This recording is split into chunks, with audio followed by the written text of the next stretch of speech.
Bonjour et bienvenue dans les petites recettes du pâté Enaf. Aujourd'hui, nous sommes à Lorient dans le Morbihan, où Nathalie Beauvais nous accueille à son domicile.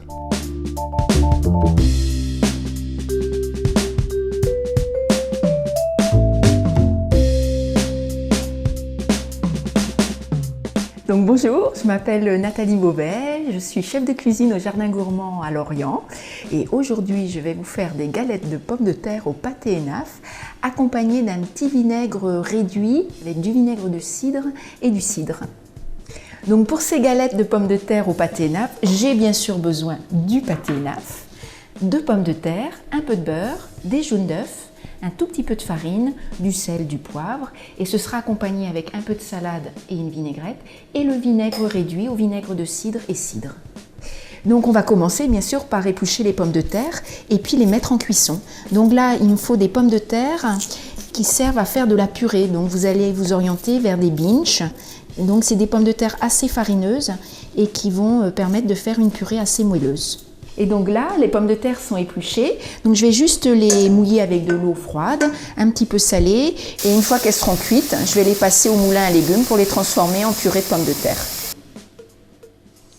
Donc pour obtenir le vinaigre réduit à base de vinaigre de cidre et de cidre, il faut tout simplement, dans une casserole, 20 centilitres de vinaigre de cidre et la même quantité en cidre, et puis une bonne cuillerée à soupe de sucre semoule.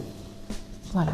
Et ça, sur un feu plutôt vif, je vais laisser réduire jusqu'à ce que c'est cette consistance un peu sirupeuse.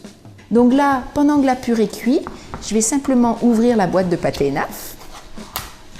Je vais sortir le pâté de sa boîte et puis je vais essayer de couper le pâté en 4 tranches à peu près de la même épaisseur. Donc en fait, on travaille pour 4 galettes. Une fois que les pommes de terre sont cuites, donc passées au moulin à légumes, on rajoute du beurre, on rajoute des jaunes d'œufs et ça me donne cette purée-là qu'on appelle en fait une pomme duchesse. Et je vais utiliser donc la pomme duchesse pour envelopper mes rondelles de pâté Enaf. Un petit peu de purée sur chaque dessus de rondelles de pâté. C'est un petit peu collant, donc c'est pour ça que je vais avoir besoin de farine après. Donc voilà, je tourne et puis je recommence la même opération de l'autre côté.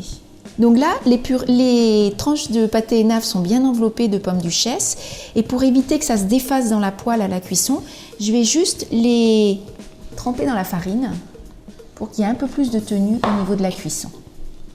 Voilà. Hop. Donc là, mes petites galettes sont bien façonnées et maintenant, il va juste rester à les cuire. Donc dans une poêle avec un petit peu de beurre et les laisser dorer tranquillement dans le beurre. Donc là, les galettes sont, pour ainsi dire, finies. Elles sont bien dorées des deux côtés. Maintenant, il va falloir juste dresser dans l'assiette. On prend une galette. On va mettre un petit dôme de salade. C'est vraiment la garniture qui s'accompagne le mieux avec ce genre de recette. Et puis, un tout petit peu de vinaigre réduit entre la salade et la galette. Et voilà, notre assiette est finie.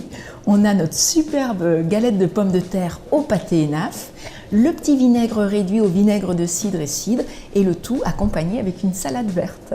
Bon appétit! Retrouvez cette recette et bien d'autres sur la page Facebook Pâté Enaf et sur le site enaf.fr. À bientôt!